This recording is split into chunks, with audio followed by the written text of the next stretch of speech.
brought to you by Nova शुद्ध घी। जब जब खाए दिल खुश हो जाए, सदियों का नोवा शुद्ध देसी घी, सपना स्वस्थ भारत का। I love घी घी घी घी घी। बिहार में हार के बाद जो बैठक हुई उस पर क्या कहेंगे? आज कांग्रेस पार्टी की बिहार के सारे प्रत्याशी और सीनियर लीडर्स के साथ कांग्रेस में बिहार की जो चुनाव रहे हैं और उसके परिणाम रहे हैं, उस पर गहराई पे चर्चा हुई।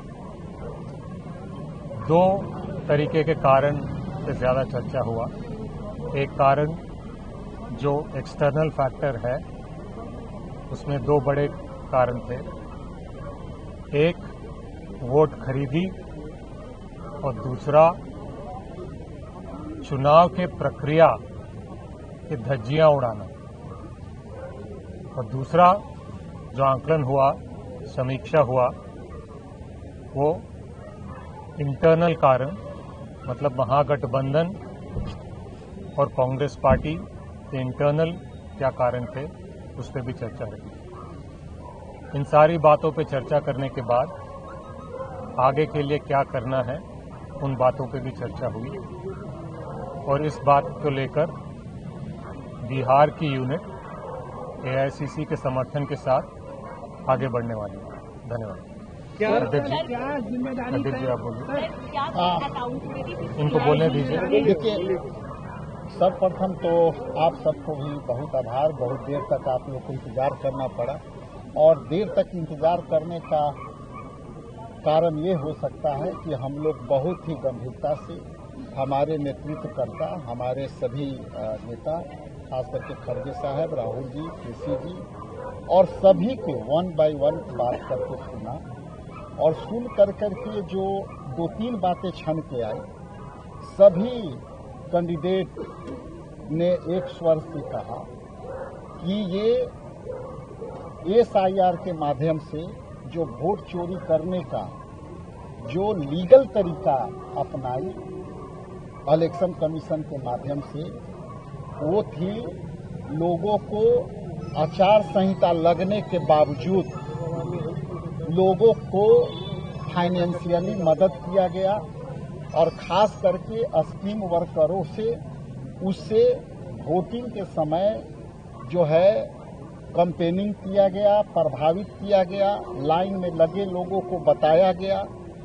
ऑलमोस्ट इंडिया गठबंधन के तमाम लोग और खास करके हमारे 61 उम्मीदवार वन बाय वन ने ये बातें कही।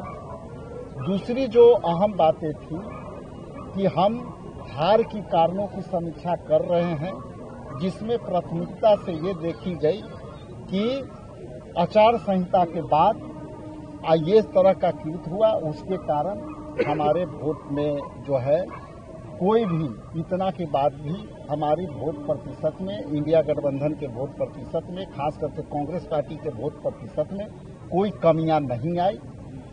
दूसरी और तीसरी महत्वपूर्ण विषय ये है कि अब जो चुनाव में जो हमारी जो पराजय हुई है, मुख्ताह रूप से ये केंद्र सरकार ने प्रभावित किया है, और अब हमें आंतरिक जो समीक्षा कर चुके हैं, हम संगठन को सृजन के नई तरीके से हम पुनः अपने संगठन को खड़ा करने में हमें जोर देना चाहिए और नई तैयारी करनी चाहिए। आपको क्या लगता है कि संगठन में कोई कमी नहीं रही? संगठन की कोई उसमें भागीदारी नहीं थी, मतलब सब कुछ वोट चोरी के मद्देनजर? ये देखिए, मौजूदा बिहार की सरकार और भारत सरकार, इन दोनों ने कुछ वायदे किए हैं बिहार सरकार से। हम लोग की जिम्मेदारी भी है, क्योंकि हम जानते हैं कि वो ये काम करने में सक्षम नहीं होंगे। वो एक समय था, उसमें उन्होंने अपना जो प्रयोग करना था उन्होंने कर लिया। हम तो चाहते हैं कि वो 2 लाख रुपया जिसका वादा लाइन में लगे हुए वोटर्स को कहा है उन्होंने, वो 2 लाख रुपया उनको देना पड़ेगा। स्कीम के माध्यम से जिन बातों का वादा किया उनको पूरा करना पड़ेगा, और वो वादा नहीं पूरा करेंगे, Congress party as a party struggle में जाएगी, संघर्ष में जाएगी, उसी रास्ते को अपनाएगी, ताकि बिहार की जनता जो परेशान हाल है उस परेशानी हाल से उसको कैसे निकाला जा सके और अपना योगदान कैसे दिया जा सके, यह भी बात खुल के कृष्णा जी, आपसे सवाल है कि आपको लगता है कि वक्त आ चुका है कि आरजेडी से अलग होकर जो है आगे चुनावी मैदान में उतरा जाए, अपनी पार्टी को मजबूत किया जाए? सबसे पहले वक्त ये आया है कि बेईमान इलेक्शन कमीशन से अलग होना पड़ेगा हिंदुस्तान को। इलेक्शन कमीशन ऑफ इंडिया है, इलेक्शन कमीशन ऑफ बीजेपी नहीं है। अगर किसी को अलग होना है तो सबसे पहले ज्ञानेश कुमार जी को इलेक्शन कमीशन ऑफ इंडिया से इस्तीफा देकर बीजेपी में भर्ती होना चाहिए।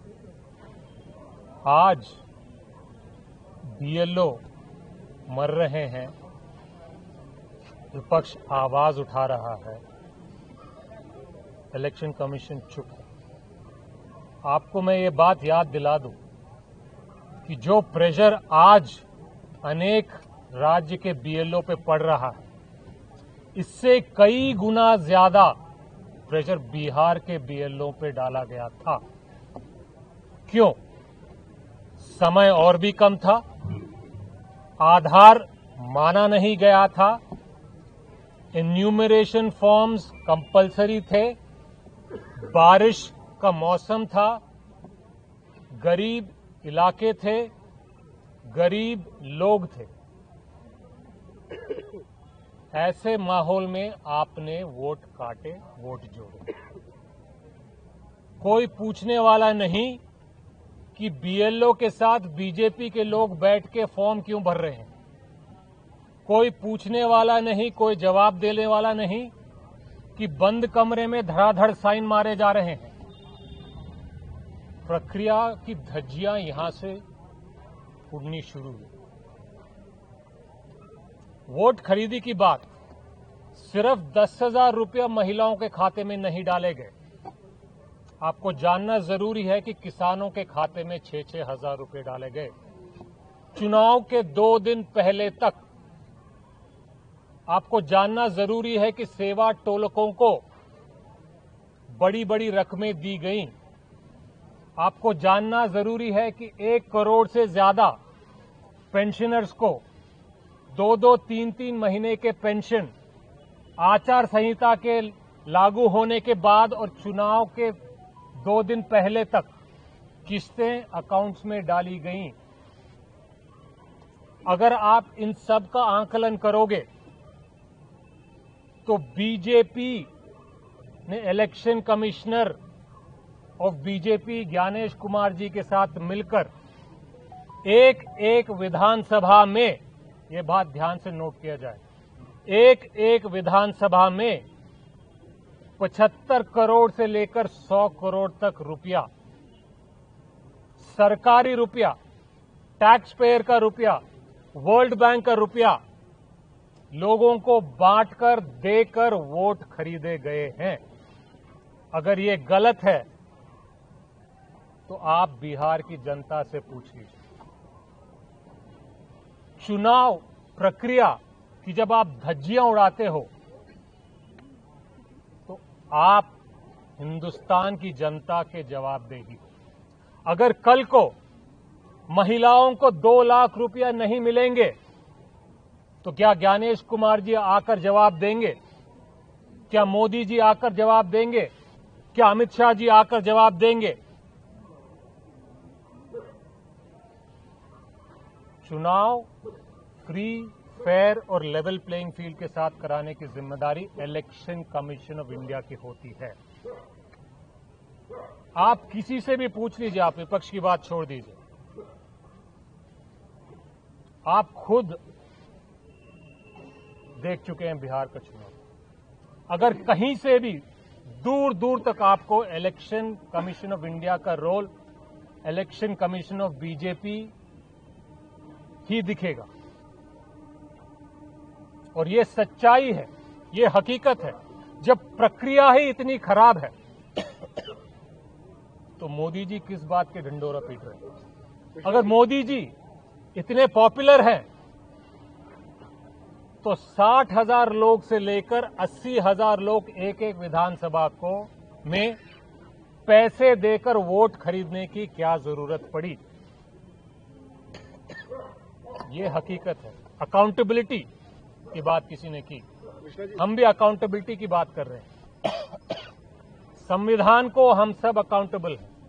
मोदी जी भी हैं, अमित शाह जी भी हैं, ज्ञानेश कुमार जी भी हैं, और हमें लगता है कि उन्होंने हिंदुस्तान, बिहार और संविधान को धोखा दिया। कृष्णा जी, बैठक शुरू होने से पहले कृष्णा जी एक एक सवाल पूछेंगे। सर, बैठक शुरू होने से पहले आपके उम्मीदवारों ने एक दूसरे को गालियां दी। हेलो आप पर सवाल खड़े कर रहे हैं कि टिकट बंटवारा जो है वो ठीक से नहीं हुआ। अररिया के एमएलए अभी कह के गए हैं कि पार्टी के अंदर ही टिकट बेचा गया। इस पर क्या कहेंगे? और आप पर भी सवाल कई नेताओं ने, कांग्रेस के नेताओं ने उठाए हैं, अध्यक्ष पे भी उठाए हैं। आप देखिए, जो समीक्षा बैठक हुई उसमें सबको खुलकर अपनी अपनी बात रखने को मौका मिला। टिकट्स में कंट्रोवर्शियल टिकट्स थे, बात सही है, लेकिन आंकड़ों के साथ आपको बात करनी चाहिए। जो कंट्रोवर्शियल टिकट्स थे उनकी लॉस की मार्जिन जो नॉन कंट्रोवर्शियल टिकट्स थे उससे कम थे। तो कौन से टिकट बेचे गए? आरोप लगाना आसान है, तथ्य के साथ आपको बात करनी चाहिए। आप जिम्मेदार लोग। और कोई सवाल? सर, बैठक शुरू होने से पहले आपके उम्मीदवारों के बीच गाली गलौज तक हो गई, गोली मारने की बात हुई है, ये जानकारी आई है। आपने सुना था? नहीं, आपके लोगों ने बताया। अच्छा, और अगर नहीं हुआ तो आप इनकार कर दीजिए। अगर लोगों ने बताया तो बताइए, क्योंकि मैं कार्रवाई करेंगे आप लोग, आपके सामने हुआ। मैं साफ तरीके से बताता हूं, जब से मैं उस कमरे में गया था ऐसी कोई बात नहीं हुई थी। अगर ऐसी कोई बात हुई थी तो आप उनसे जाके पूछिए। आपने सवाल पूछा, मैंने जवाब दिया। आगे कोई सवाल? सर, मेरा सवाल है, आपने अकाउंटेबिलिटी की बात की है कि आप चुनाव हार चुके हैं, समीक्षा हो चुकी है, क्या कोई अकाउंटेबिलिटी तय की जाएगी? क्या राजेश राम जी का इस्तीफा मांगा जाएगा, या आप खुद नैतिकता के तौर पे अपना इस्तीफा पेश करेंगे आला कमान के सामने? अकाउंटेबिलिटी की आप खुद बात कर रहे हैं। अकाउंटेबिलिटी की बात होनी चाहिए। अगर किसी की गलती की वजह से बिहार में, कांग्रेस पार्टी में किसी की गलती की वजह से बिहार में एक इंजीनियर्ड परिणाम, बात ध्यान से सुनिए, बिहार में इलेक्शन के परिणाम वोट चोरी से आगे बढ़ चुके हैं। वोट चोरी से आगे बढ़ चुके हैं, चुनाव इंजीनियरिंग तक पहुंच गए। क्यों मैं ये कहता हूं? अलग अलग गठबंधन में अलग अलग दल हैं। एनडीए में अलग अलग दल हैं, महागठबंधन में अलग अलग दल हैं। हर दल के कमजोरियां हैं, कुछ स्ट्रेंथ्स हैं। एनडीए के दलों में भी कुछ कमजोरियां हैं, कुछ स्ट्रेंथ्स हैं। महागठबंधन के दलों में भी कुछ कमजोरियां, कुछ स्ट्रेंथ्स हैं। ऐसे कैसे होता है कि हर एक एनडीए के गठबंधन, बात ध्यान से सुनिए, हर एक एनडीए के गठबंधन के दल की स्ट्राइक रेट कंसिस्टेंटली 2/3 से ऊपर है? और ऐसे कैसे होता है कि महागठबंधन के हर एक पार्टी का स्ट्राइक रेट लगभग बराबर है? ये इंजीनियरिंग है। एक और बात मैं बताता हूं, आप अगर बिहार घूमे होंगे तो माहौल ये रहा होगा कि भाई बीजेपी से लोग नाखुश हैं, नीतीश कुमार जी को फिर भी लोग मानते हैं, और नीतीश जी के 50-60 तक आते हैं, बीजेपी के 25 के आसपास हैं। चलो, आप हमारी बात मत मानो, लेकिन ये बात तो आपने देखा होगा कि जेडीयू की एक्सपेक्टेशन सीट्स की बीजेपी से ज्यादा होगी, लेकिन परिणाम कैसे आते हैं? बीजेपी नंबर 1 पार्टी होते हैं। और इत्तेफाक देखिए, इलेक्शन इंजीनियरिंग क्यों कहता हूं मैं, कि बीजेपी के एक ऐसे आंकड़े आए हैं और नीतीश जी को एक ऐसे जगह पे लाके रोका गया है कि नीतीश जी चाहे भी तो किसी और पार्टी के साथ सरकार नहीं बना सकते। बहुत साइंटिफिकली इंजीनियर्ड परिणाम है। अब ये देश को सोचना है, बिहार की जनता को सोचना है, आपको सोचना है कि इलेक्शन इंजीनियरिंग है, ये इत्तेफाक है। धन्यवाद।